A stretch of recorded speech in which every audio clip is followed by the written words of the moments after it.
Iniciamos agora o painel Programa de Educação nas Ciências e os Desafios do Mundo Contemporâneo, que tem como moderador o professor doutor Sidney Pitanga Silva e como convidados o professor doutor Otávio Luiz Maldaner, o professor doutor José Pedro Buffler e a professora doutora Helena Copete Calai. O professor doutor Otávio Luiz Maldaner é graduado em Filosofia pela Universidade Católica de Curitiba, em Ciências Naturais pela Universidade do Passo Fundo e Ciências Plenas com habilitação em Química pela Unijuí. Possui mestrado em Química pela Unicamp e doutorado em Educação pela mesma universidade.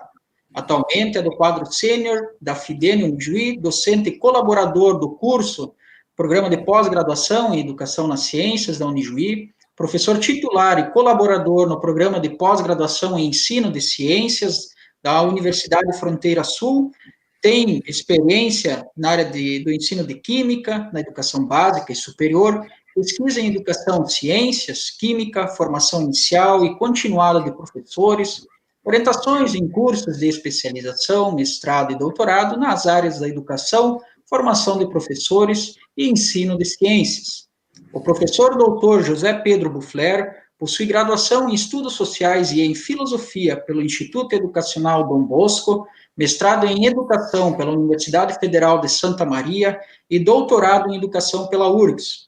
Professor da Unijuí, atua em cursos de graduação e de pós-graduação em nível de mestrado e doutorado, desenvolve pesquisas no âmbito da filosofia da educação, tematizando questões como racionalidade, linguagem, conhecimento, formação, docência e aprendizagem.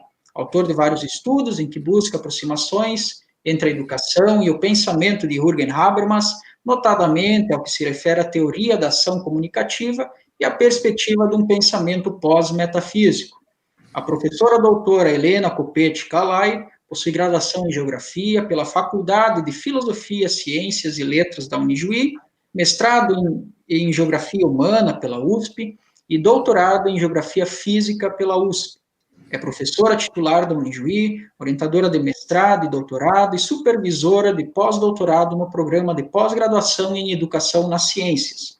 Professora colaboradora na Universidade Federal da Fronteira Sul, com orientação no mestrado de Geografia. Tem experiência na área de Geografia, com ênfase em ensino de Geografia. Atua principalmente nos seguintes temas: Educação Geográfica, Geografia, Ensino de Geografia, Cidade e Cidadania.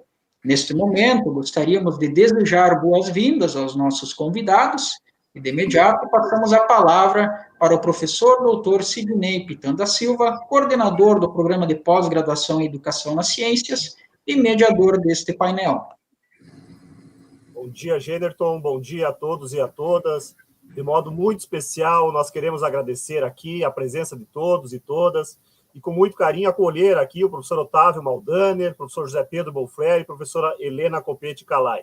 Com certeza é um momento ímpar para a história do programa, um momento muito importante para todos nós, e com certeza os professores aqui representam uma longa tradição, né, de ensino e pesquisa em educação. Eu, de modo muito particular, né, tenho um carinho muito especial pelo professor Otávio, meu orientador no mestrado, pelo professor José Pedro, né, aquele que nos abriu muito as portas para o aprendizado da filosofia, a relação com a educação, e a professora Helena, que com certeza, né, com a leitura do David Harvey, abriu minha porta para ir para o doutorado. Então, eu tenho um carinho muito especial por vocês e tenho certeza que todos que foram seus alunos também assistem de modo muito entusiasmado esse momento, né? Desejo uma boa fala a vocês e um grande dia de aprendizado para todos nós. Passo, então, a palavra ao professor José Pedro. Desculpa aí, mas eu não estou conseguindo perguntar para ninguém. Acontece.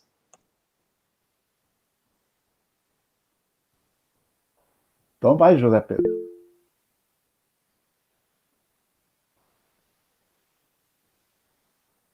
Eu saí. Muito bem. Então, bom dia. Bom dia a todos. Bom dia, colegas da mesa, professor Otávio, Helena, professor Sidney. Bom dia ao Generton também. Então, vamos para a apresentação, né, que vai ser uma apresentação oral que eu preparei para esse painel. Então, quando me deparei com a nossa já conhecida tela branca a nos desafiar diante de uma tarefa. No meu caso, a tarefa de pensar e escrever algo que viesse a embasar a minha fala neste evento comemorativo dos 25 anos do nosso programa de pós-graduação. Logo me deparei também com a impossibilidade de cumprir com o prometido no título desta sessão. O título é o Programa Educação nas Ciências e os Desafios do Mundo Contemporâneo. Vi que para dar conta do tema, teria que dominar de forma prévia os dois elementos que o articulam. Teria que ter, por um lado, uma ideia muito clara do que somos como programa de pós-graduação, e de outro, uma ideia muito clara também acerca dos desafios do mundo contemporâneo, o que exigiria não apenas saber quais são esses desafios, mas conseguir prognosticá-los, para que pudessem vir a ser enfrentados com a nossa pós-graduação. Minha opção, por isso, foi a de assumir uma postura bem mais modesta, tentando aqui responder uma questão mais simples e que entendo também mais adequada quando se trata de educação. Afinal, o que temos feito? É com base nesta pergunta, ou numa tentativa de responder a tal pergunta, que entendo que pais deveriam educar os seus filhos e que professores deveriam educar os seus alunos. De certo, essa pergunta também poderia ser feita a quem educa por parte daqueles a quem a educação se destina, isto de todo e qualquer educando.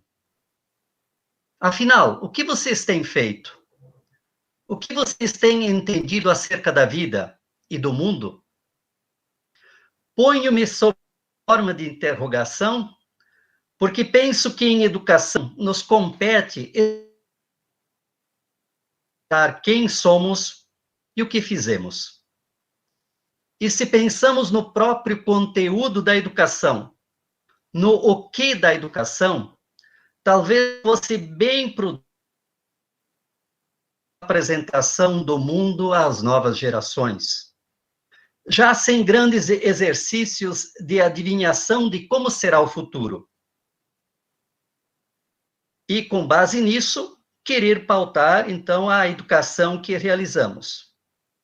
Digo isso alertado por Hannah Arendt, para quem, em educação, devemos assumir não só a responsabilidade pelo mundo, como também evitar uma espécie de educação para o futuro, já que isso equivaleria a uma tentativa de roubar o próprio futuro das nossas gerações, das novas gerações. Ao que se pode acrescentar ainda o entendimento da pensadora de que só mediante a novidade trazida pelas novas gerações é possível evitar a ruína do mundo.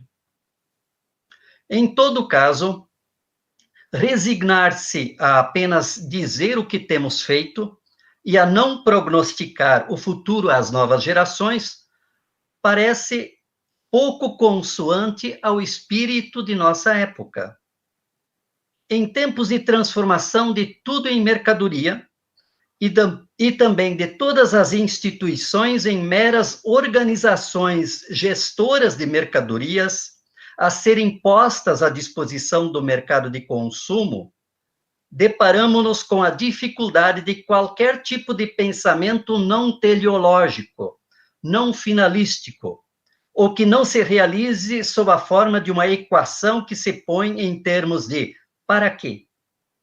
Se uma sucessão de paraquês vem a calhar para a lógica do consumo, já que para o mercado melhor mesmo é uma sequência interminável de coisas a comprar, tal lógica aplicada à vida equivale a uma sucessão de paraquês que termina na morte, ou cujo sem sentido fica patente na morte.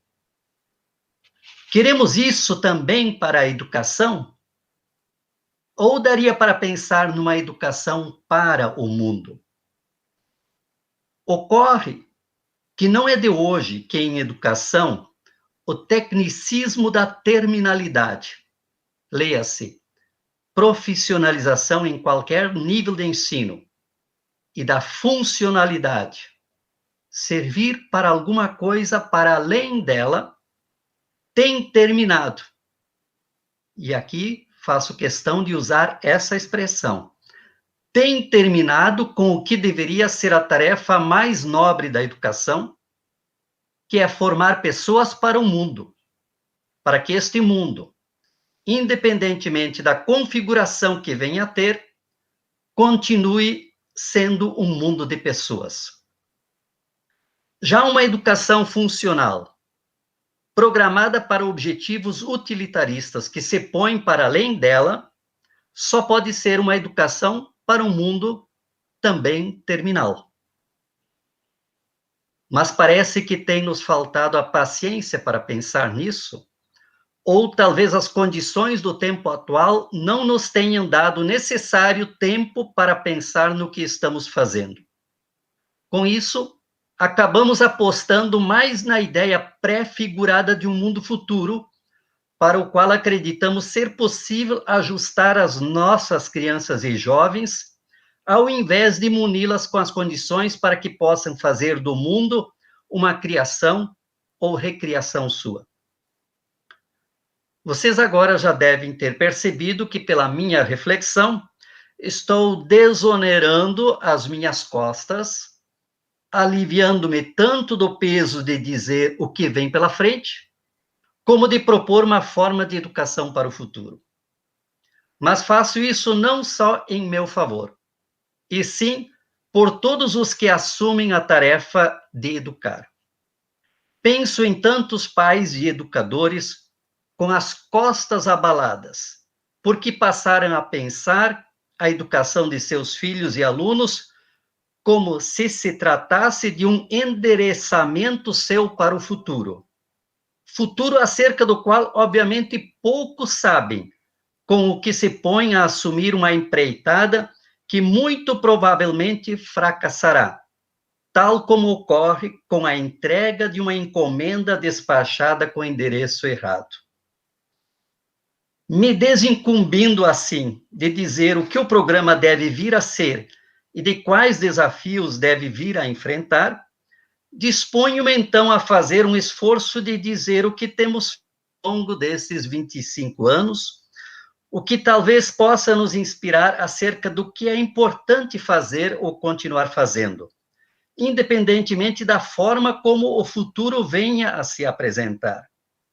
Por certo, este modo de introduzir a minha fala é revelador de minha própria idade, já menos afeita ao vislumbre de cenários futuros do que à contemplação dos caminhos percorridos.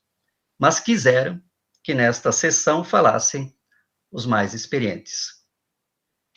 Nesse meu esforço de dizer o que temos feito, começo lembrando um dizer do saudoso Mário Osório Marx, o grande idealizador deste programa. Dizia ele: aqui recebemos alunos para um curso avançado de alfabetização. Afinal, continuava ele, aqui se aprende a melhor ler e a melhor escrever. Mas, pensemos, o que se diz com ler e escrever, que a princípio parece uma coisa tão simples? E em que sentido essa alfabetização avançada poderia ser o bastante a se fazer num curso de pós-graduação? Para abarcar o alcance dessa aparentemente singela tarefa a cumprir, é preciso observar que na nossa tradição cultural temos conseguido dizer a nossa experiência humana em conjuntos de palavras, que, por sua vez, são formadas de letras. Pela junção de letras em palavras e pela articulação de palavras em expressões, se tornou possível escrever como que o texto do nosso mundo. Nossas crenças, nossos conhecimentos, nossas conquistas e tragédias, tudo, enfim, é potencialmente dizível em palavras. Não há feito humano que não pudesse ser contado num livro, mesmo que com prejuízos. Por isso, quando algo nos inspira ou nos comove, somos tentados a fazer uma poesia, ou talvez a letra de uma música. Da mesma forma, quando acreditamos ter uma ideia interessante, algo como um insight, a registramos num texto ou a acrescentamos ao texto que estamos elaborando, e que muito bem pode ser uma dissertação ou então uma tese. Assim, podemos dizer que é a partir dos diferentes textos que dizem o mundo que podemos saber mais do mundo, de sua trajetória, do seu modo de constituição e, obviamente, de como dele participar. Numa imagem talvez um tanto grosseira, o mundo pode ser tomado como um pacote feito de palavras, sendo que este pacote pode ser desembrulhado à medida que soubermos lidar com as palavras. Ou seja, palavras configuram o mundo e também é por palavras ou pelo seu domínio que o interpretamos e dele fazemos parte.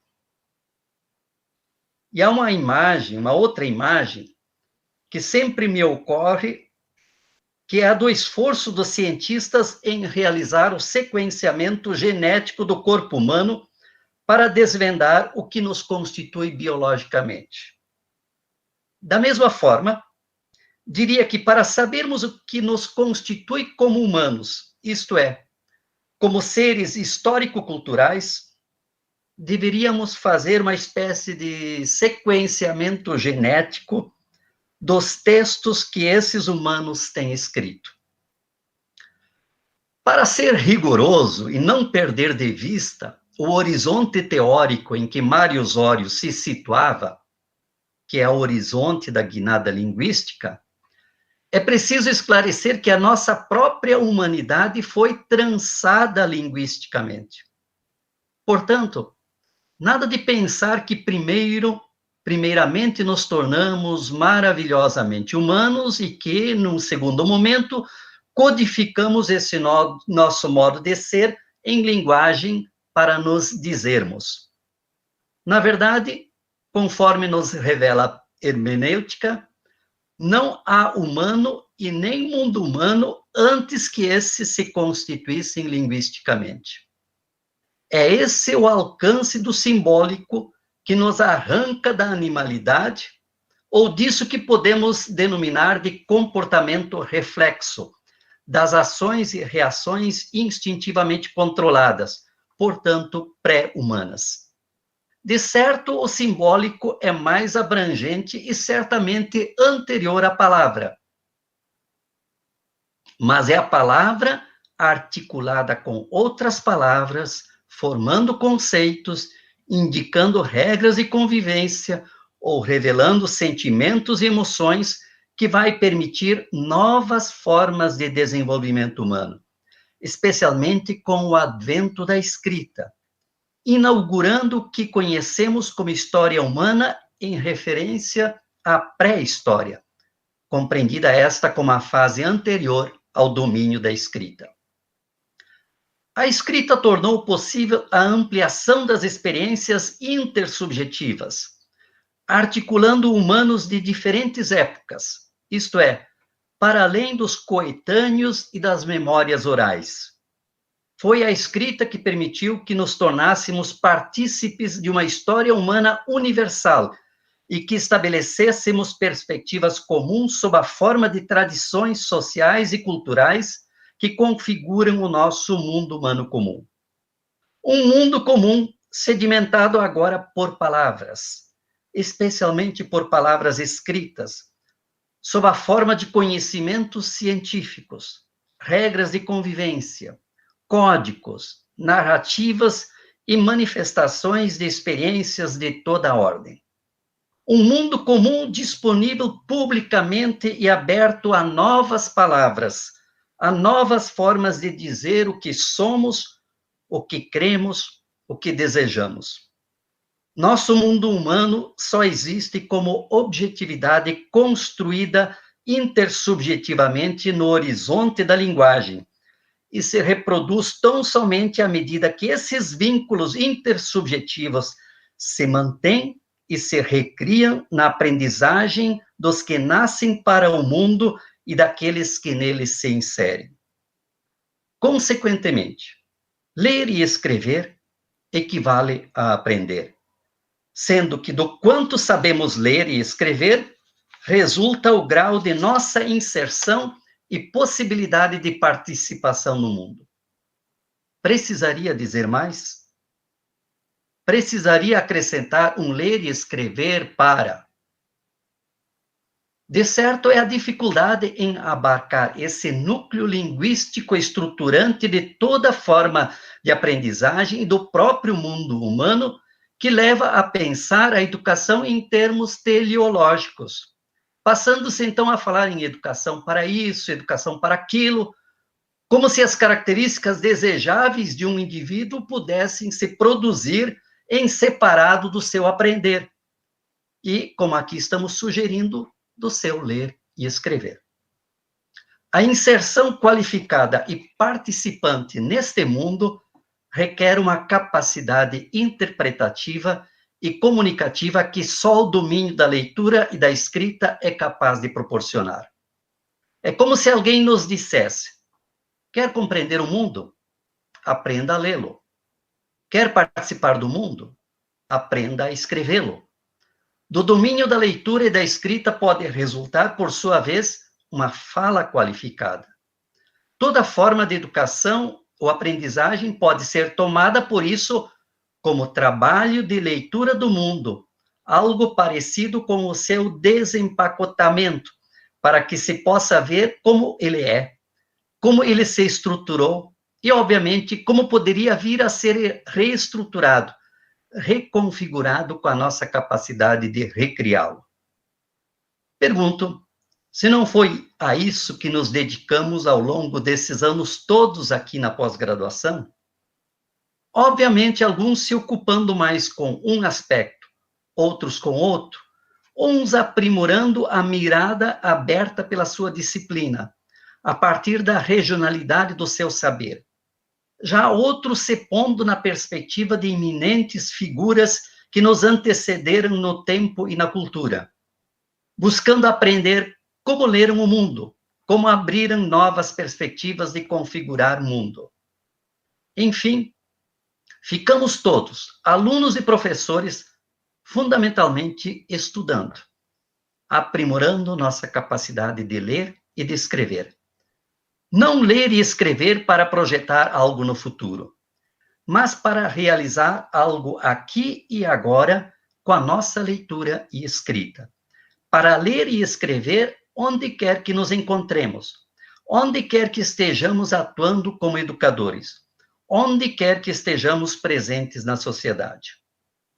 Educar nas ciências, na forma como pensado por Mário Osório Marques, consiste, por um lado, em investigar e compreender como os conhecimentos se constituíram, recuperando com isso o processo argumentativo que está na base de sua pretensa validade. E, por outro, explicitar esse modo de constituição em processos pedagógicos de aprendizagem. Isso significa que no ensino das ciências correlacionam-se epistemologia e pedagogia, de modo que na passagem pelo programa, o egresso deverá ter aprendido um tanto a mais de sua área específica, como também um tanto a mais de educação, tornando-se assim um educador na especificidade de sua ciência, entendida esta, a ciência, como todo e qualquer campo de saber resultante de processos de argumentação e de discutibilidade crítica. Se continuarmos fazendo bem isso, embora não sabendo como será o futuro. Nosso temor em relação ao que possa vir a acontecer será menor. E termino agradecendo aos organizadores deste evento pelo sugestivo título conferido a esta sessão, sem o qual não saberia o que aqui poderia ter falado. Muito obrigado.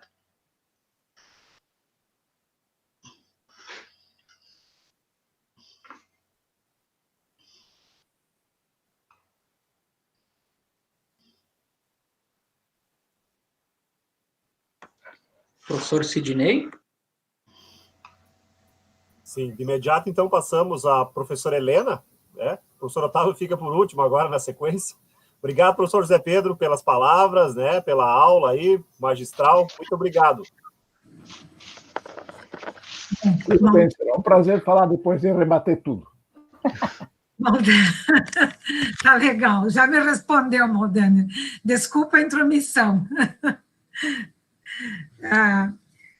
Bom, em primeiro lugar, eu quero saudar a José Pedro e o Maldaner pela preciosidade desse momento que eu posso dividir com vocês dois, que nos faz lembrar de muitas coisas, de muitos outros momentos de nossa trajetória aqui no programa. Junto saúdo, então, o Gênerton e o Sidney, que estão coordenando e que estão nos ajudando a superar essas tecnologias aqui, que Maldani e Zé Pedro são os mais jovens, eles dois são os mais jovens, eles devem dominar melhor que nós, né?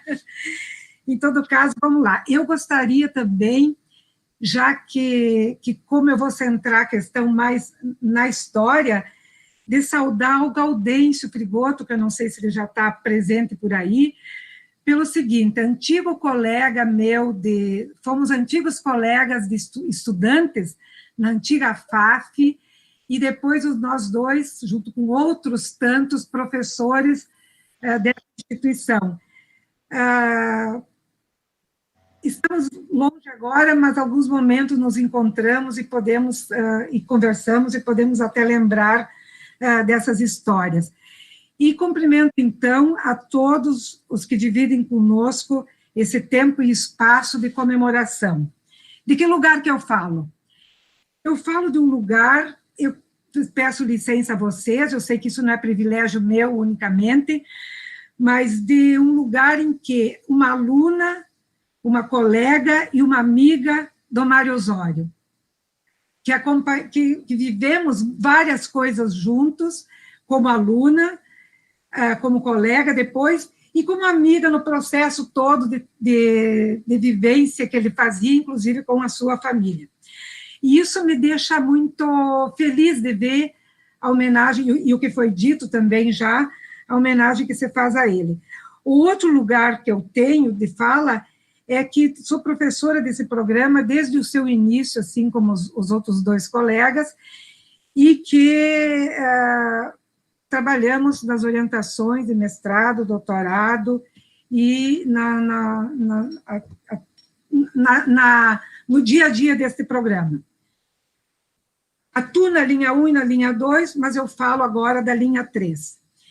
Então, eu diria que também fiz um texto preparado para fazer leitura, já que nós temos um tempo restrito. Tendo como tema deste painel os desafios do mundo contemporâneo, acreditamos que o olhar do passado, das trajetórias empreendidas ao longo desses 25 anos, mais que isso, inseridas num contexto de ensino superior de mais de 60 anos em Ijuí, nos cabe ter a clareza de que a qualquer tempo a humanidade e os intelectuais se perguntam quais os desafios e como encará-los. Esse é o tema da nossa fala aqui hoje, solicitada para o Zé Pedro, e para o Maldaner e para mim.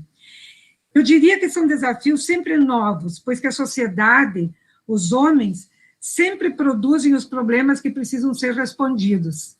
Eles não aparecem do nada, nós é que criamos os problemas. E a ciência cabe responder, ou pelo menos buscar respostas que contemplem possíveis soluções.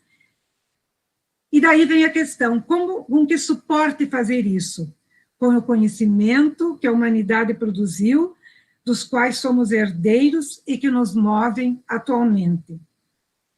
Daí eu fico me perguntando, pensar o futuro? Não tenho como pensar o futuro, eu não sei o que vai ser o futuro, eu sei o que é o presente. E se eu sou cuidadosa e considero a trajetória que nós temos, eu tenho que me assessorar do passado. Do futuro nós não sabemos. Eu acho que a única coisa que nós sabemos do futuro, e isso vem muito da minha área, esse olhar, vem do risco da humanidade na sua relação com a natureza. Nós também somos natureza. Nós somos os seres, alguns seres diferenciados nessa natureza, mas nós estamos destruindo a natureza. A única coisa do futuro que eu posso pensar é isso. Não sei o que nossos filhos, nossos alunos, nossos netos vão viver. A gente não tem mágica para saber isso. Sabemos do presente e com o conhecimento que nós temos é que nós vamos produzir os conhecimentos novos que possam resolver os problemas que nos desafiam no momento atual, para que haja uma possibilidade de futuro. Temos raízes, precisamos conhecê-las para compreender o nosso mundo que vivemos agora e com os desafios que ela apresenta. Pois, como dizia Mário Osório, a arquitetura da árvore está na semente. As raízes sustentam e podem, de certa forma, referenciar o nosso fazer no mundo, mas temos sempre que considerar os contextos que podem dar os adereços dessa arquitetura. Não é uma coisa de destino. E isso é muito importante que a gente perceba. E aqui no PPGEC, queremos formar pesquisadores que conheçam os problemas do presente, que busquem o conhecimento produzido pela humanidade e que se habilitem a produzir um conhecimento novo que vai ser apresentado nas suas dissertações, nas suas teses, nos relatórios de pesquisa deles e nossos também. Esse que eu acho que é o nosso desafio.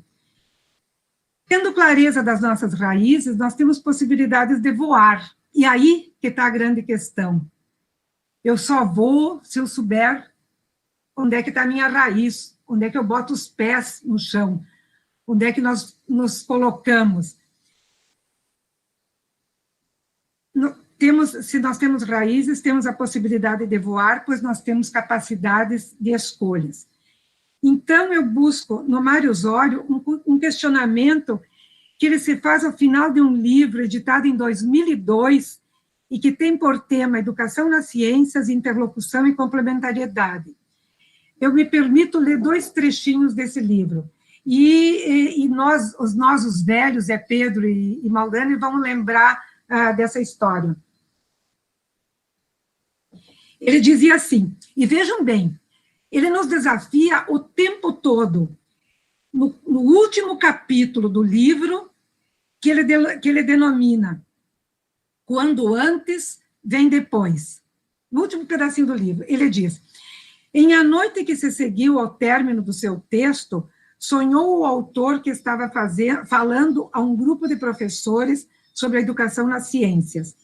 Quando um deles observou, entendemos o que significa educação nas ciências, mas cada ciência tem seu próprio conteúdo. Como ficam, então, os conteúdos das aprendizagens? Ele estava sonhando. Ele disse que estava... Como resposta, ainda no sonho, Mário Osório apresenta, no texto daquele livro, sua breve referência a uma experiência de aprendizagem escolar acontecida no antigo ginásio Dr. Bozano, que muitos de nós trabalhamos, andamos por lá, e que depois veio ser as bases para aquilo que é a nossa escola da FIDEM. Diz ele que dava-se assim início a uma singular experiência didático-pedagógica com o objetivo de orientar as atividades através do sistema de projetos em que os alunos escolheriam os conteúdos com que desejavam trabalhar, planejariam seus procedimentos na prática cotidiana, segundo seus interesses vivenciados, e seriam assessorados pelos professores que lhes forneceriam subsídios indispensáveis, inclusive para suas conversas com os pais e os vizinhos. Os alunos assumiam dessa forma seus processos de aprendizagem, com resultados surpreendentes em termos de interesse, iniciativa, responsabilidade, de desembaraço e de capacidade de expressão. Até podemos nos lembrar dele falando dessas coisas. Afora essas características específicas da experiência, que no contexto das políticas públicas e no embate com o chão da escola, ela foi exitosa de um ponto de vista das famílias, dos estudantes, dos professores, mas ela bateu naquilo que era o momento histórico que nós vivíamos. As políticas públicas que perdiam o controle de uma escola e que não dava para dar continuidade. Onde é que ficam os conteúdos? Como é que as crianças vão aprender? Não se entendia, não conseguiam entender, e ele tentava explicar. Educação nas ciências pode nos remeter a pensar os desafios do mundo contemporâneo? Com que bases? A ciência tem sua produção, a qual sustenta o conhecimento que acessamos hoje, e sem essas raízes temos dificuldade de ir adiante para compreender o mundo presente hoje, para compreender o mundo da vida que vivemos agora. A referência e experiência apresentada não é mero acaso, pois ao nosso entendimento diz das raízes e das razões propostas, tanto no PPGEC como nessa linha específica do programa, que remete a abordar a possibilidade de acesso à aquisição de conhecimento pelos sujeitos envolvidos nos processos de educação, tendo autonomia de pensamento e fazendo as necessárias adequações e abstrações com fundamentos teóricos. Para ilustrar, mas mais que isso, para buscar justificativas acerca de que a educação é um caminho para que cada um se torne um sujeito da sua própria vida, que se liberte da natureza, que nós homens também o somos, e se torne humano, pode-se agregar nessa linha de pensamento autores que discutem várias questões. E eu, como a minha formação é na geografia, me assessoro muito das discussões do Milton Santos. E chego a pensar, ele morreu faz um tempo, e chego a pensar o que ele diria do mundo de hoje, do Brasil do jeito que está, que tem respostas e questionamentos nos textos que ele escreveu antes de morrer. Nessa linha de pesquisa, entendemos que a relação aos problemas da vida que constitui os projetos de pesquisa dos mestrandos e doutorandos não existem a priori, que estejam na academia ou em seus docentes. O desafio é construir compreensões que permitam explicações e aprendizagens na interlocução teórica, constituindo um caminho, um processo que não é linear de maneira nenhuma, mas ele é talvez circular, expansivo e ascendente, e que se consolida pela leitura, reflexão crítica, pelo debate, pela escrita, pela conversa.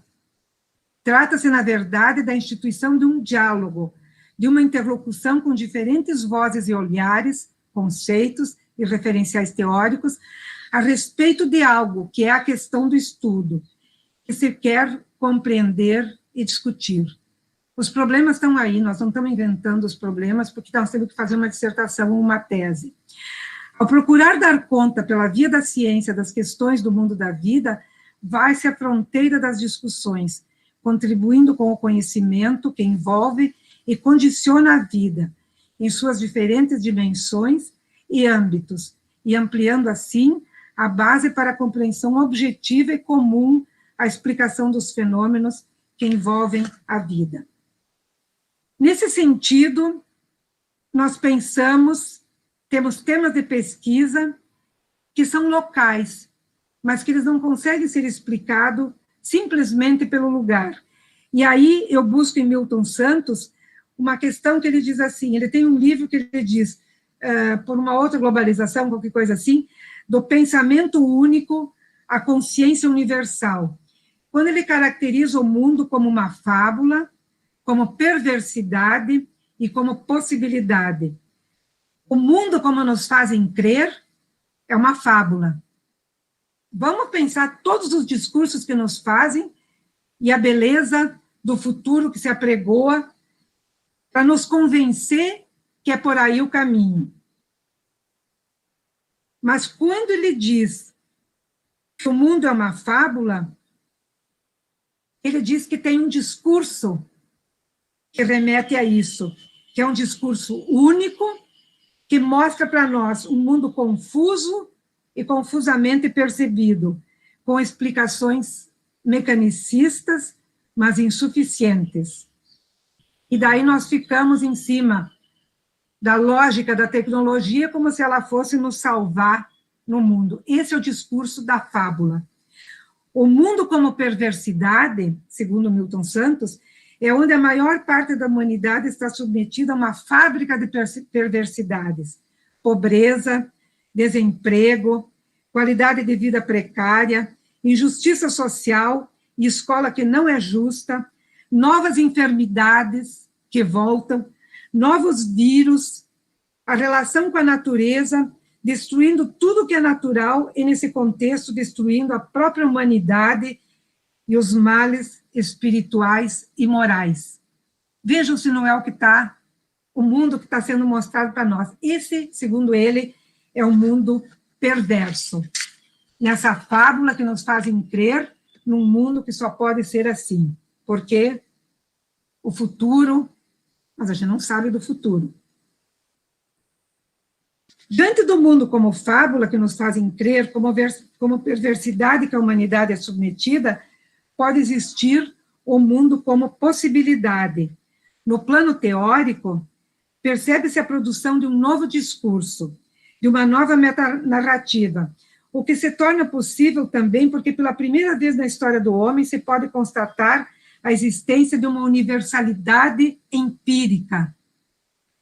A universalidade deixa de ser apenas uma elaboração abstrata na mente dos filósofos para resultar da experiência ordinária de cada homem.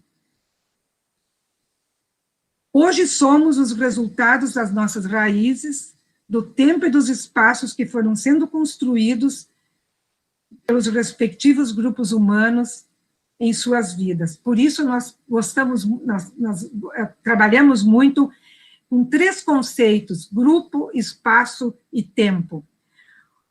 O que está construído, o que está escrito nos espaços que mostram os resultados das ações humanas na sua luta pela sobrevivência e na sua relação com a natureza.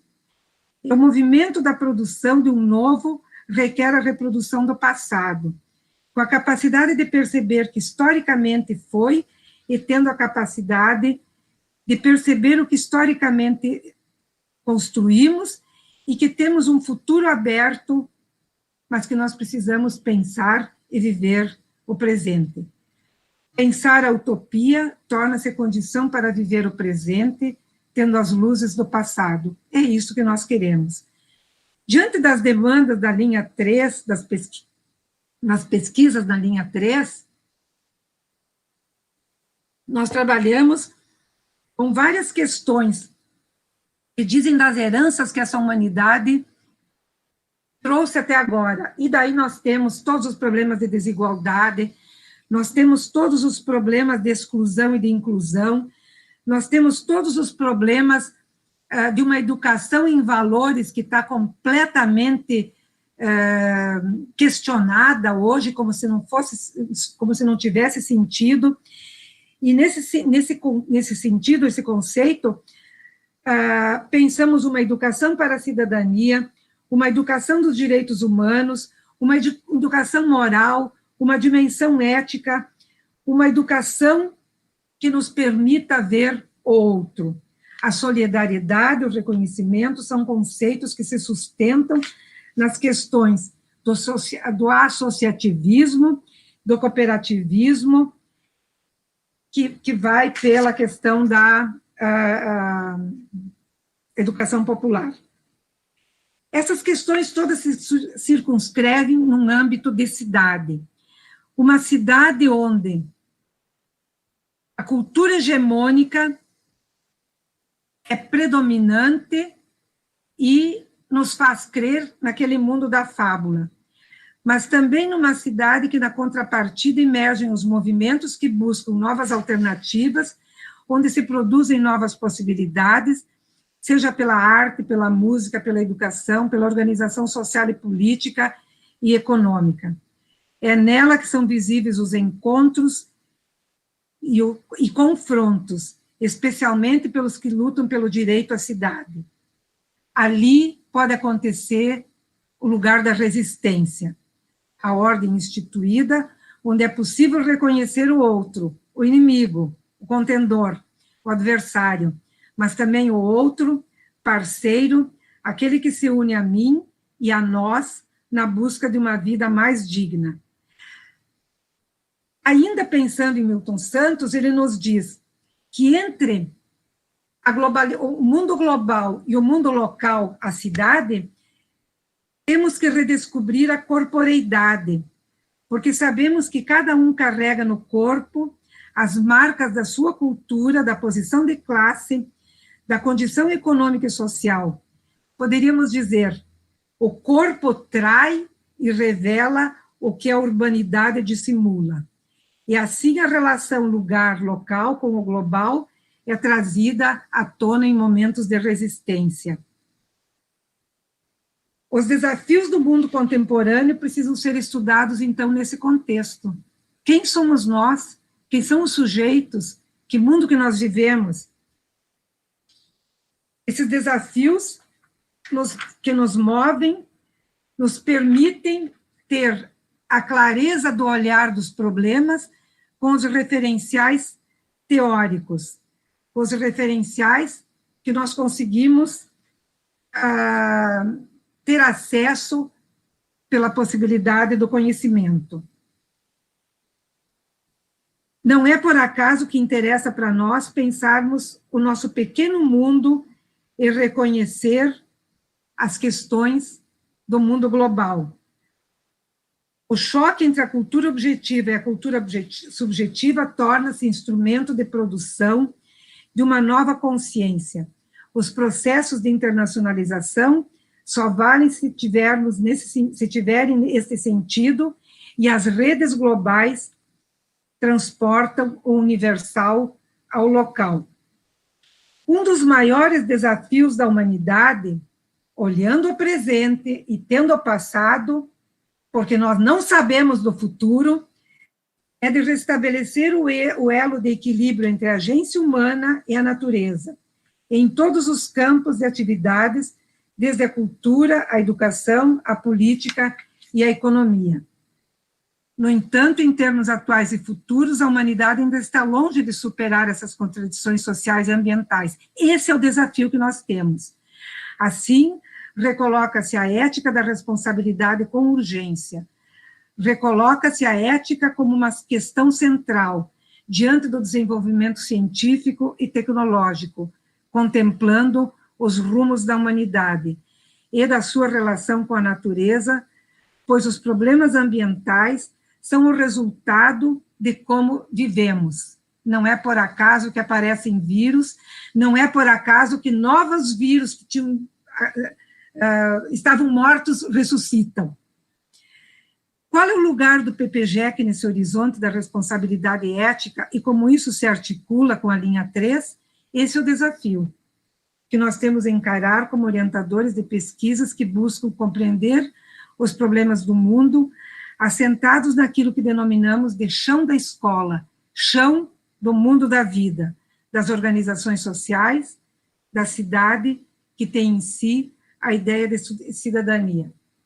Queremos um sujeito com autonomia de pensamento, um cidadão, com segurança de quais os teóricos que nós usamos para buscar e contribuir com as nossas explicações. Um sujeito que saiba usar esses teóricos, sujeito que produz uma tese, uma dissertação com essas marcas para si, na sua formação como intelectual. E um sujeito que percebe e reconhece que assim também trata o seu objeto de pesquisa e pode contribuir para pensar uma educação que reconhece a justiça social para viver numa sociedade mais justa. Isso vale para nós, professores, eu acho que isso tem que valer para nós e vale para os nossos alunos que estão construindo as suas obras intelectuais, acadêmicas, junto com nós nesse programa. Muito obrigada. Muito obrigado, professora Helena, com certeza uma segunda aula magna aí pela manhã, discutindo, né, na continuidade do professor José Pedro, não só as questões da Constituição das Ciências, não somente a Constituição da própria pedagogia, mas, sobretudo, ressaltando o lugar da ciência, da pedagogia na Constituição da Cidadania. E agradecemos muito, professora Helena, a expressão simbólica, né, e da presença da linha 3 nesta manhã. Passamos de imediato ao professor Otávio, então. Sim. Bom, tudo bem. Então, vocês colocam o slide agora em ordem, né? Eu vou dizer o número e... Tá bom? Bom dia, né? Como praxe para a entrada. Estão me ouvindo? Tudo bem? Estão me ouvindo? Sim, professor, estamos me ouvindo. Sim. Ah, Sim. tá, ótimo, obrigado. Eu quero inicialmente saudar os organizadores, né? Pelo evento, né? E também agradecer o convite por poder fazer esta fala inicial, né? A satisfação de estar com José Pedro e Helena, né? Uma parceria e convivência de muitos anos e que, com diferenças teóricas no mesmo programa como nós temos, é muito gratificante ver que é possível a gente construir coisas tão importantes que a gente já fez e que os nossos estudantes fazem no nosso programa de pós-graduação. Eu também quero agradecer especialmente ao professor Sidney, e saudá-lo principalmente, como coordenador desse programa, pela sabedoria e dedicação com que ele faz tudo a que ele se dispõe. Pessoalmente, eu considero o Sidney uma das maiores graças de ter sido orientador no mestrado. Aprendi demais com ele, principalmente pela clarividência teórica e a capacidade de fazer as interlocuções entre teorias diferentes, vendo sempre positividades nesses achados dele. Bom, eu coloquei como... Eu também quero saudar especialmente a Cristina como coordenadora desse programa e uma das responsáveis, né, pela condução dessa nossa linha de pesquisa, e na qual eu vou fazer algumas reflexões. Só para fazer uma correção, né, eu sou apenas professor colaborador na UFFS, né, e também na Unijuí não sou mais o quadro sênior, eu agora sou um professor colaborador ainda no programa, espero que ainda possa fazer alguma coisinha aí com vocês, e também na UNB também sou professor colaborador, não tenho mais nenhum contrato de trabalho com nenhuma das instituições, portanto sou um freelancer, né? Hoje me apresento como professor aposentado da Unijuí, é diferente de dizer simplesmente aposentado. Se um dia acontecer uma coisa comigo, morreu um aposentado ou foi atropelado em Porto Alegre, eu espero que diga um professor aposentado da Unijuí. Pretendo continuar, claro, com algumas coisas na minha vida de o que eu sei fazer um pouco, que são trabalhos eventuais, né, obviamente.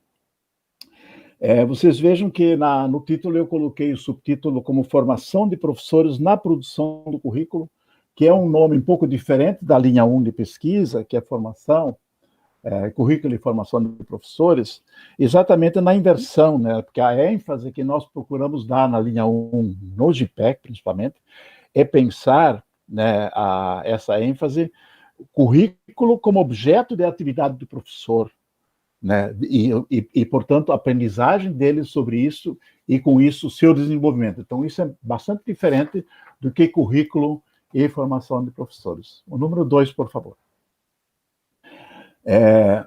Eu escrevi um texto que a Cristina falou que poderá ser publicado no e-book, né? E eu organizei esse texto em 3 itens, né? Não vou ler, eu vou conversar algumas coisas a partir desses slides que estou projetando.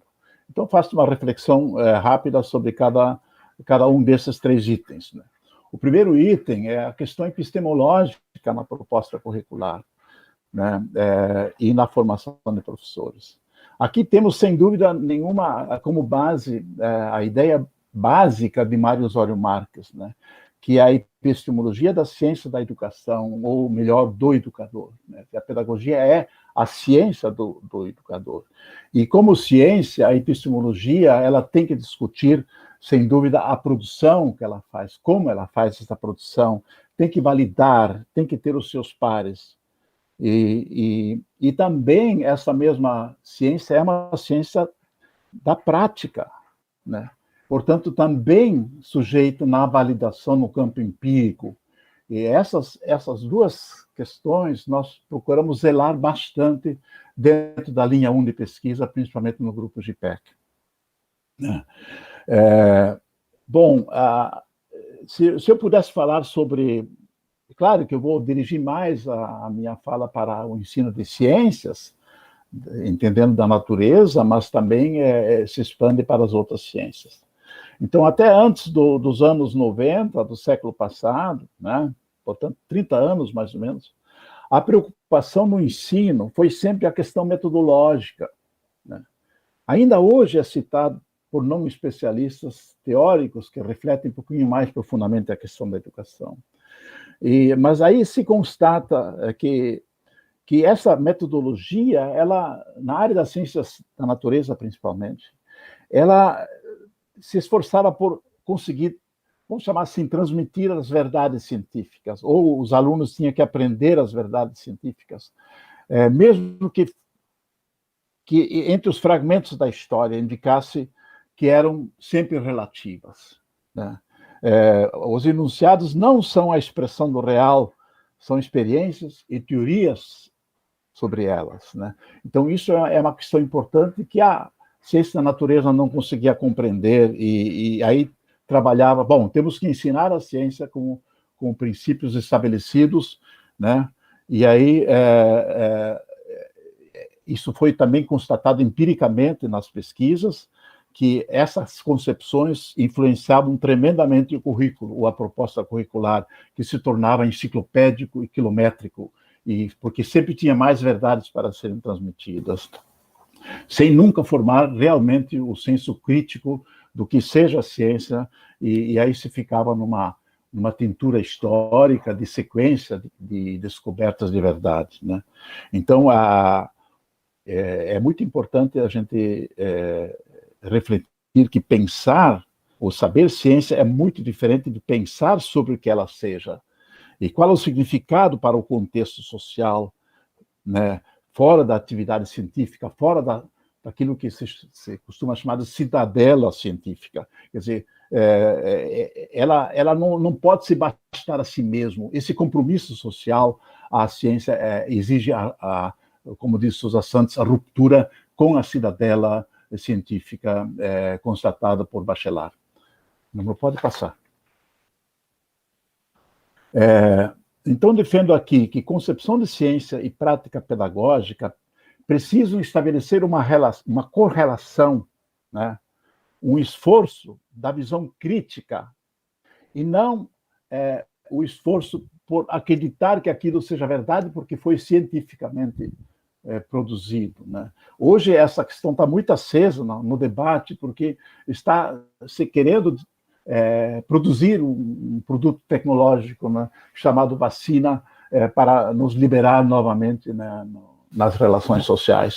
E aí está em discussão toda, mesmo com um processo acelerado, o que é produzir uma verdade científica que com certeza será provisória, porque ela não consegue resolver os problemas, né, como a própria Helena já falou antes, né? Então, essa visão crítica, ela se faz na relação pedagógica sobre concepções de ciências, tá?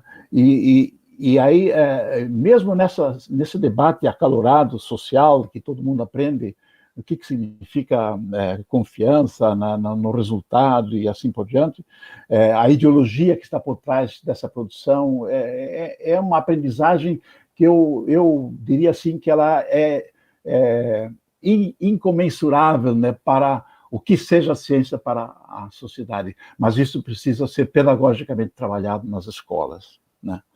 Bom, então, né, dentro dessa ideia de formação crítica nas ciências, né, ela é necessária para uma adequada enculturação das novas gerações. A gente chama de enculturação, ou seja, entrar realmente na cultura científica. E ficou, então, essa questão está muito, muito acesa hoje em dia. E eu proponho, então, professores, né, e pesquisadores cientistas que estão separados, né, para a ideia de professores, pesquisadores, cientistas. Esta foi todo o meu esforço desde a produção da tese e que a gente sempre buscou validar empiricamente e teoricamente dentro da nossa linha de pesquisa. Pode passar o quadro. Muito bem. A pedagogia como ciência do educador adquire status próprios com a compreensão e explicitação da questão epistemológica. É vista como campo complexo, né? O Mário Zório fazia muito essa relação. E hoje há essa possibilidade. Né? Quando eu comecei a ser professor, não havia pesquisa em ciências a não ser apenas situações estatísticas. Não havia nada mais. As sociedades científicas, elas foram todas criadas na área da educação, seja de ensino, seja na própria pedagogia, elas saíram do âmbito de alguns teóricos para se tornar efetivamente uma atividade científica com eventos enormes, com muitos pesquisadores e muita produção científica, sem dúvida nenhuma. Embora ainda haja ciências que não queiram reconhecer essa dimensão que a educação adquiriu, como ciência do educador. Né? Ela tem hoje um status próprio e como tal, ela precisa ser compreendida. E se eu pudesse fazer uma definição rápida, e que vai aparecer no texto, e que vou ler aí com vocês, que seria o seguinte: a ciência do educador é aquela, né, que torna capaz de julgar os valores de seus produtos, refletir sobre os processos de sua produção, entender a origem de seus acertos e erros, inclusive empiricamente, e que pode contribuir para novos avanços nesse importante campo do conhecimento humano. Né? Pode passar, por favor. Agora reflito sobre os fundamentos da questão epistemológica, né, no segundo item, né, que eu desenvolvo no texto. Né? Como se correlaciona com a ideia de haver uma ciência do educador? E aí eu uso 3 verbos, né? E poderia usar um quarto, né? Mas esse quarto seria uma consequência da condição humana de desenvolvimento intelectual. Educar, ensinar, aprender, né? Para o desenvolvimento intelectual em contexto sociocultural letrado. Aquilo que é o mundo complexo hoje, extremamente cultural, né? Portanto, totalmente modificado, né? Em que a natureza do ser humano se confunde com a própria modificação dessa natureza mais ampla, né? Em que, da qual nós fazemos parte. Né? Nós não podemos nunca nos enxergar como seres que usufruem da natureza. Nós somos seres produtos da natureza, nada mais que isto, né? Quando se fala em decifrar códigos genéticos, a gente percebe como a gente é a mesma coisa. Né? Mas nós temos uma outra coisa muito diferente, que é o intelecto, muito privilegiado, um ser frágil, sem nenhuma condição de sobreviver na natureza, consegue criar as condições e modificar tudo, deixando a sua imagem e semelhança. É o ser humano que cria o mundo à sua imagem e semelhança a partir daquilo que ele imaginava que resolvesse os seus problemas. E nós sabemos quantos problemas isso criou pelos desvios próprios. Né? Bom, então, esses 3 verbos se tornam, na verdade, 3 atividades. E a gente tem que seguir essas 3 atividades, educar, ensinar e aprender, envolve grupos de sujeitos que interagem, né, que não são separados. E essas atividades, elas são complementares, portanto, elas não se fundem, elas não se confundem, que é a mesma coisa, quer dizer, não podem ser confundidos, no sentido da complementaridade que também o Mário Osório deixa como um dos legados dentro do nosso programa. Pode passar, por favor? Então, ensinar é educar, ensinar a aprender. Como resultado necessário, o desenvolvimento intelectual, né? Então, esta questão não está acontecendo efetivamente no real, né? Empiricamente, nós sabemos que o desenvolvimento intelectual, a partir dessas 3 ações ou 3 atividades,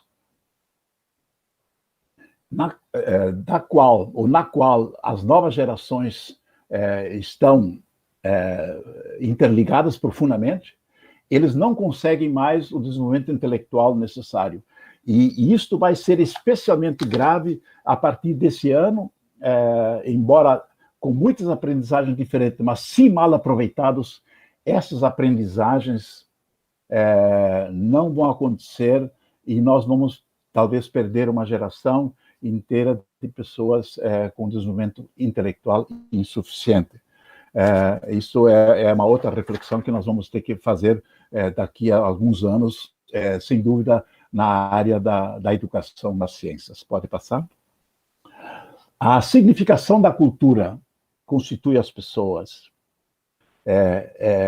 A cultura é a característica da espécie, né? Da base teórica histórico-cultural com Vygotsky, da qual o GIPEC se aproxima, ou tenta se aproximar o mais possível. Lembrar que essa é uma teoria original sobre o desenvolvimento intelectual humano, e ele compreende o ser humano na sua história, e, portanto, compreende o ser humano a partir daquilo que ele faz para sobreviver e aí modificar a natureza e modificar-se, portanto, e com isso criar o que a gente chama de cultura, que precisa, de forma rápida e muito acelerada, constituir as pessoas. Essa constituição, ela se dá no cotidiano e nas instituições de ensino, né?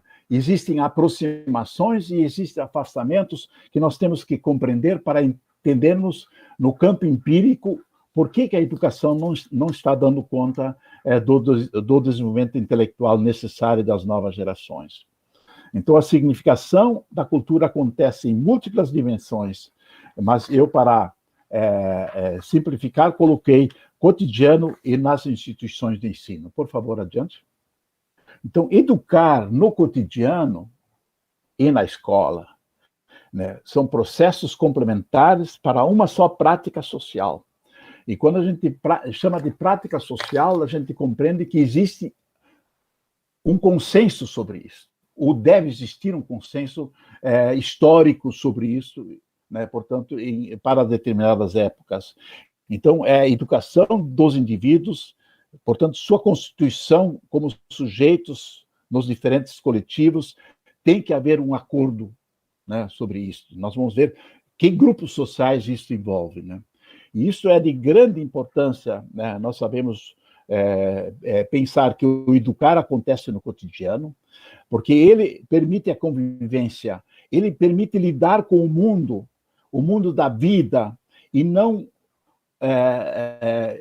o aparta de um mundo de sua formação intelectual, como nós temos visto em certas profissões extremamente competentes no mundo do avanço no conhecimento, mas extremamente, vamos chamar ingênuos, para não dizer maldosos, na convivência social, né? Por isso, essas duas coisas têm que se acoplar, cotidiano e escola, como isso se relaciona. Então, educar no cotidiano e na escola são processos complementares. Em Gita diz que educar vai mais na linha do tem de ser.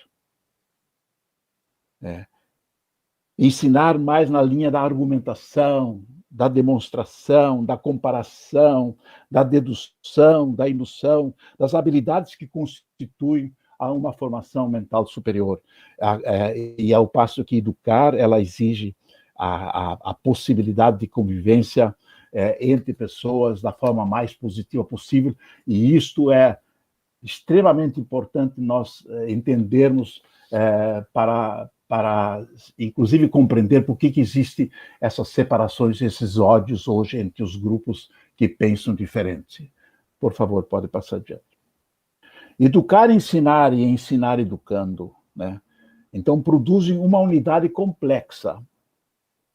Então, todas são práticas sociais, portanto, implica acordos. Esses acordos, elas têm a historicidade da ética e da moral.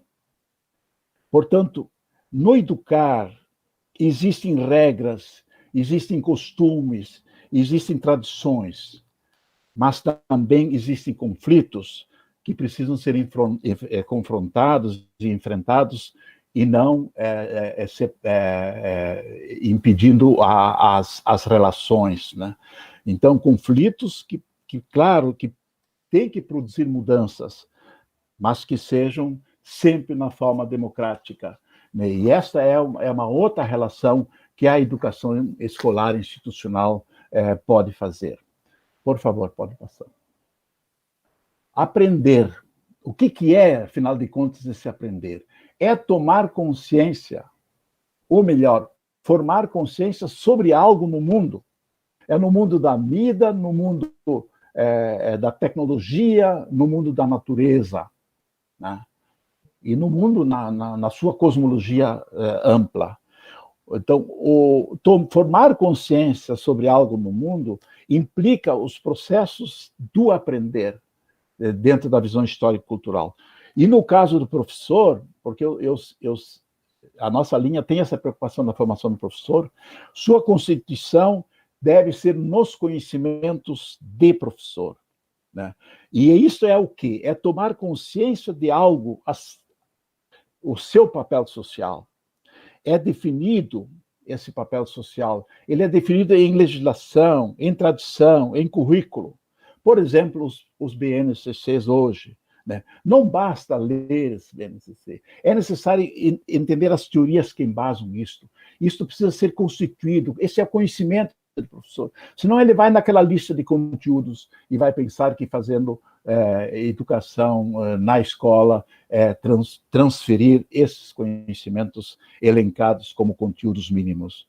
Então, o conhecimento de professor implica ciências do educador, portanto, e, portanto, teorias, e essas permitem entender ou pensar sobre a questão da educação. Por favor, assim entra no item 3, conhecimento de professor, a contribuição do GIPEC Unijuí ao programa. Eu acho que ali está a nossa maior ênfase e que nos últimos anos nós conseguimos clarear um pouquinho mais, inclusive criando o componente disciplinar sobre conhecimentos de professor no doutorado, com a Cristina e a Lenir e eu no início e agora não mais, obviamente. O conhecimento de professor, né, então, em um mundo sempre mais complexo, estruturado e modificado, né? Como eu falei antes, estruturado à semelhança do ser humano, né? Ele fez o mundo que ele quis.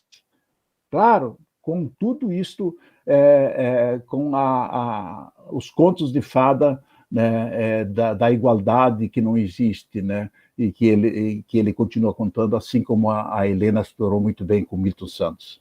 Então, com base em conhecimentos mais sólidos e que estão em expansão exponencial, né?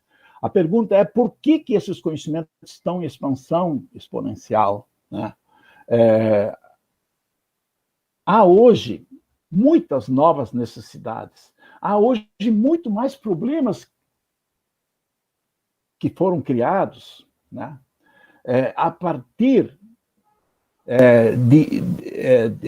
ou em nome de necessidades que havia e que tinham que ser satisfeitas. Mas, na verdade, resolver os problemas criados se torna mais complexo ainda e exige ainda mais conhecimentos, né?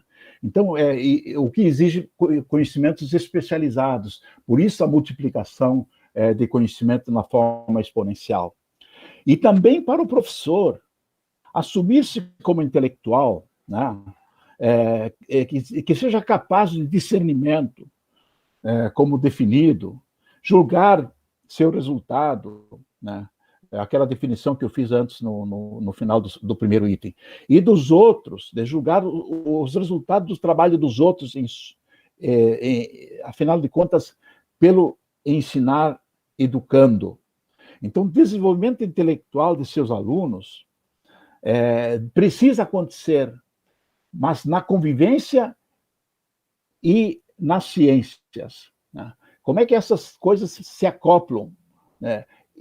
Esta relação do cotidiano na escola, ou a escola sobre o cotidiano, é a questão crucial. Isso interrompe uma lógica em que a ênfase era na sequência dos conteúdos e geralmente constituídos historicamente. É assim que se organizou a história, assim que se organizou a química, assim que se organizou a física. Sempre se começa a discutir a física, por exemplo, newtoniana, e os alunos querem saber como é que funciona a GPS. Então, como é que não se interrompe esta lógica? E quando chega na hora de explicar o GPS, terminou o terceiro ano da educação básica, olha, vocês forem fazer engenharia, talvez vocês aprendam o que é GPS. E ele queria saber isso desde a infância. Então, esta lógica, nessa mudança de lógica, penso que o GPEC está contribuindo bastante. No fim do ensino médio, nós queremos que ele saiba realizar raciocínio complexo com base em conceitos sobre algo que ele precisa dar explicação. Por favor, pode passar. Aí entra a questão das licenciaturas. As licenciaturas ainda não conseguem preparar de forma satisfatória os professores, que as escolas necessitam, mesmo com as múltiplas e muitas adaptações que foram realizadas nos últimos anos. Né? Argumento em torno disso, dessa tese, portanto, essa é uma tese, obviamente, ela precisa ser validada ou rejeitada. É um estudo aberto, há muita produção a ser feita. Né? Se faz muito sobre as licenciaturas e se aponta que não dão certo, mas praticamente não existe nada. Como é que tem que ser essa coisa? Né? E isso esbarra em muitas situações, e eu abordo isso no texto com mais vagar e com mais argumentação. Algumas pistas podem aparecer nesse texto que eu fiz. Pode passar. Uma pista seria: o problema está na origem da definição do conhecimento de professor. Seja na visão ampla da escola, seja no conhecimento específico a ser ensinado. Né? Este conhecimento de professor deve ser melhor definido e ser colocado no centro do trabalho pedagógico, no estudo da licenciatura. É lógico que há autores que descrevem pelo que existe.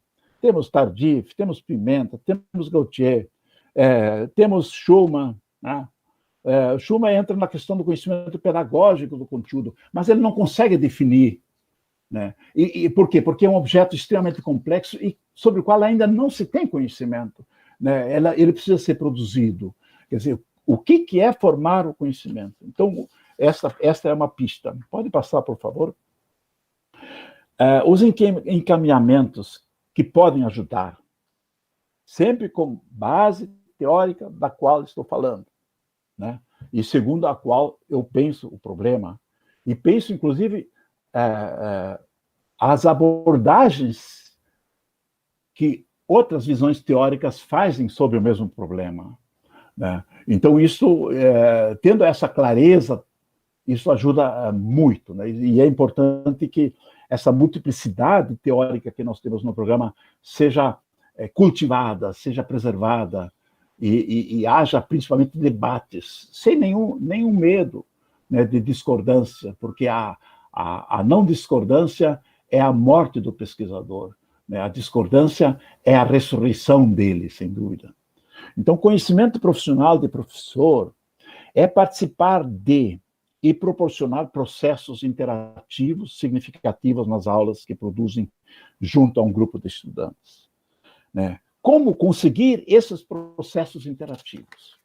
Pode passar.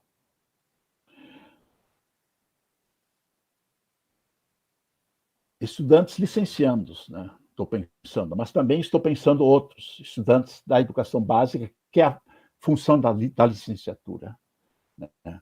Em aulas, deve haver esforço coletivo de produzir pensamentos sistematizados sobre o mundo real, tecno-biofísico-químico, nas ciências da natureza, e sobre a organização e convivência social solidária nas ciências sociais humanas, e em outras áreas de conhecimento, como as linguagens, as artes, o direito, a filosofia.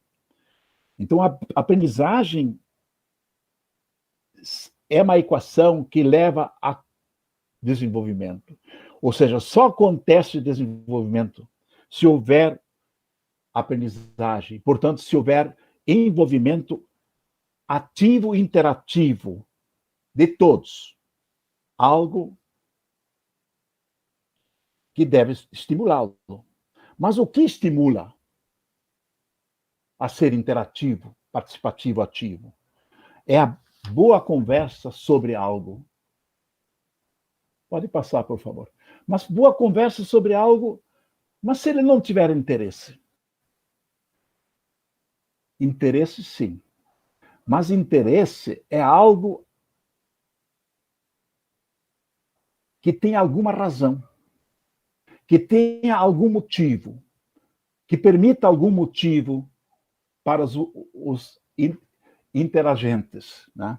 Então, precisa se tornar próprio esse motivo. Então, joga isto para o que o Leontiev chama de atividade, né? A atividade chama-se atividade do estudo. Os nossos estudantes da licenciatura não sabem eles não têm esse desenvolvimento de uma habilidade mental tipicamente humana, que é o estudo, como fazer o estudo ser efetivamente fecundo na vida e no desenvolvimento dele. Então, o interesse é diferente do interesse à atenção primária, elementar do intelecto, que está presente, inclusive, nos outros animais. Interesse, que eu falo aqui, é aquele interesse que é conversão de uma habilidade elementar para uma habilidade ou uma competência superior, ou uma função mental superior, como diz o Vygotsky. Então, interesse é, no sentido humano, uma função mental superior. Eu só posso despertar interesse pelo estudo, por conhecer algo, se esse estudo aconteceu. Eu só posso despertar interesse por uma literatura, se essa literatura aconteceu. Mas como? Não vai ser natural. Não. Ele precisa ser envolvido, de alguma forma. E isto é que a gente busca fazer na atividade do ensino a partir da produção do GPE.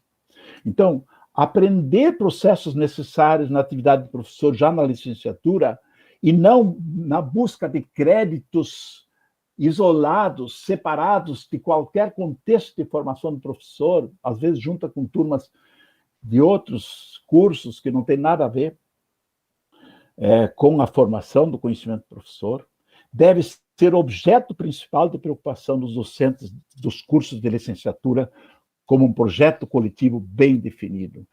E quando eu falo projeto coletivo bem definido, significa alocação de tempo, significa alocação de horários adequados para encontros.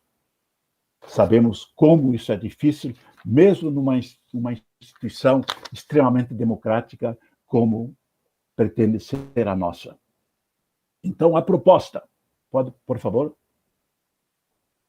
Um projeto coletivo, colocar no centro o conhecimento do professor. Portanto, quebrar o isolamento. É adotar a responsabilidade institucional, com horários, tempos específicos para isso. Certo? Ou nós somos uma instituição que tem sua base como educação. Eu vi com orgulho com que falaram os outros mestrados a importância que tem a educação nesses outros mestrados, né, naquela mesa inicial, que eu achei fantástica.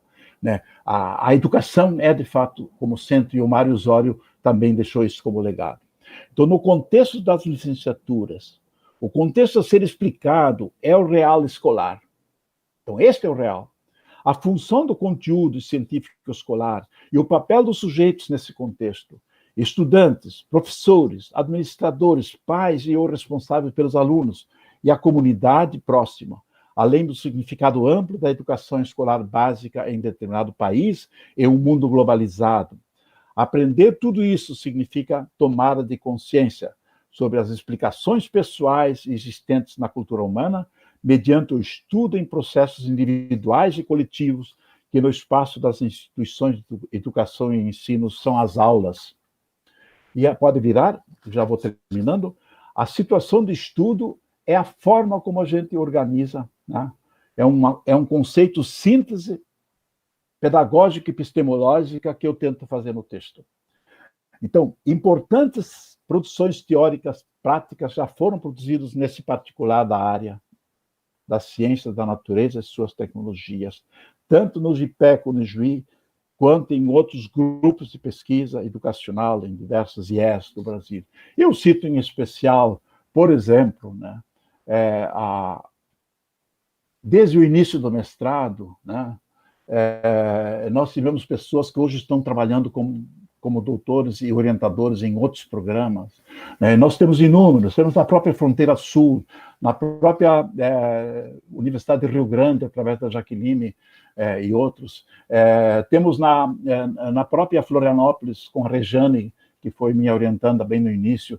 Temos na Uberlândia, temos através da interação muito profunda com a Elisa, na Universidade Estadual do Sul da Bahia, e em tantas outras instituições. Então, nós temos uma produção muito grande. Aliás, vai ser lançado mais um livro, do qual eu participo como coordenador, juntamente com a Jaqueline, sobre situação de estudo, parece que é hoje à tarde ou amanhã à tarde. Pode passar, por favor. A organização curricular em sucessivas situações de estudo. Então, veja bem, este distingue de outros tratamentos temáticos, que são projetos que passam.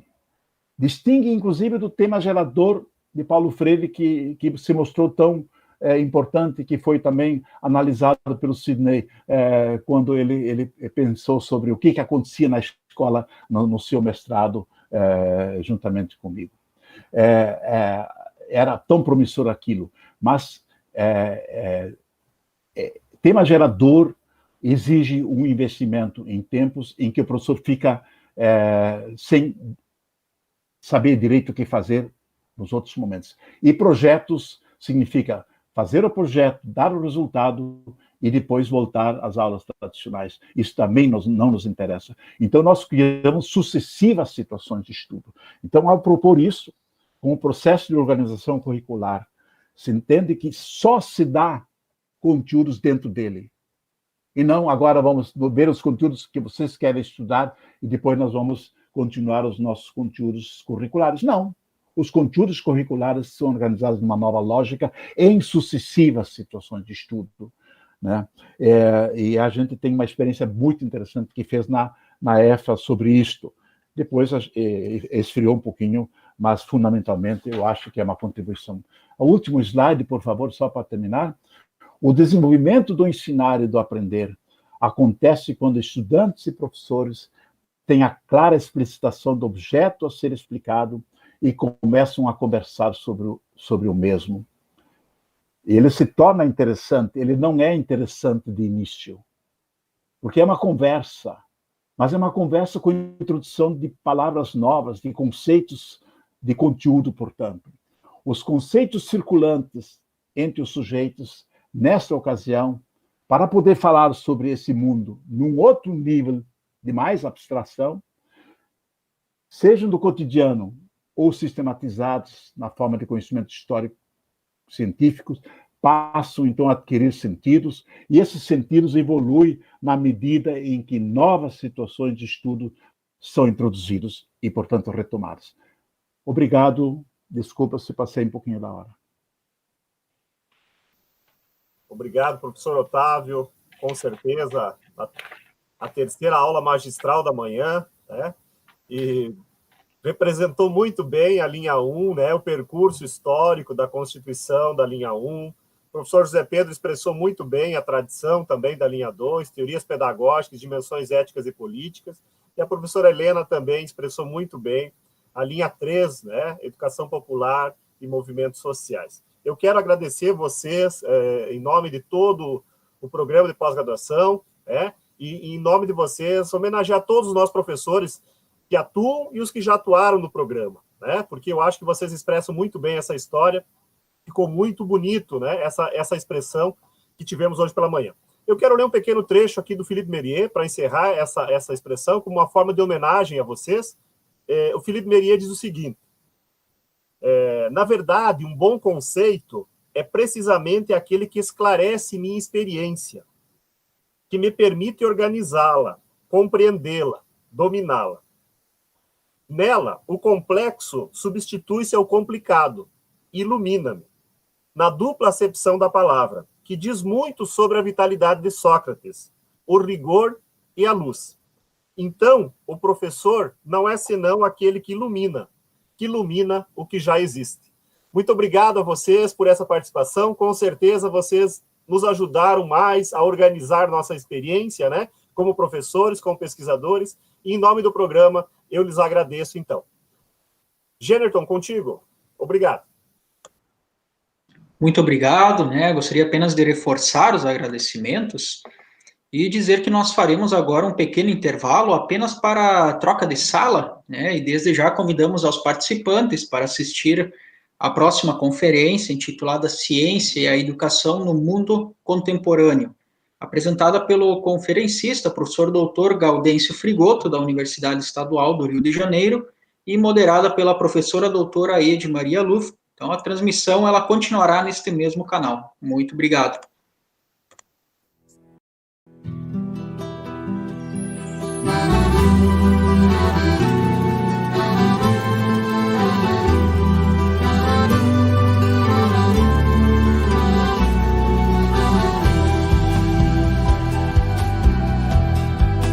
Nosso manto sagrado do pavilhão tricolor abrigou o imigrante que chegou com muito ardor.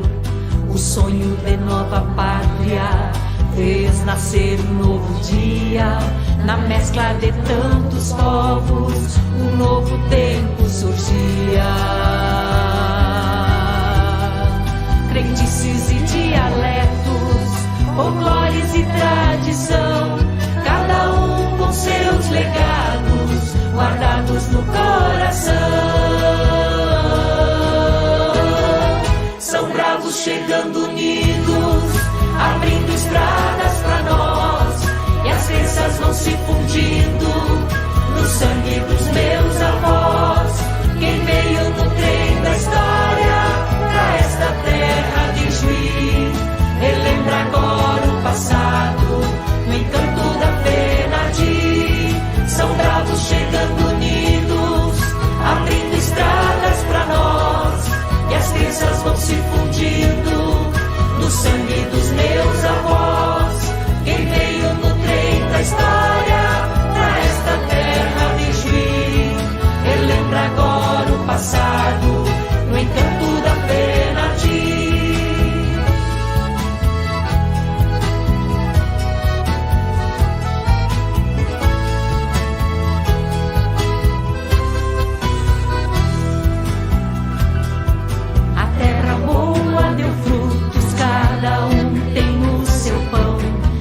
História, um invento, todo intento, uma oração.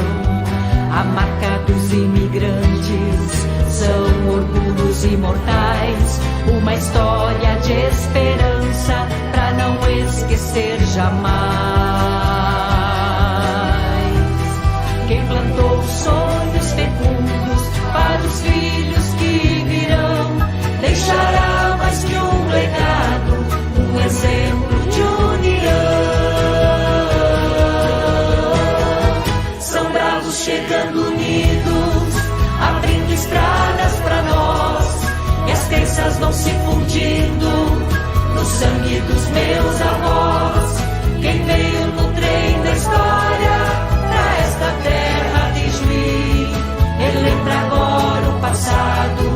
no encanto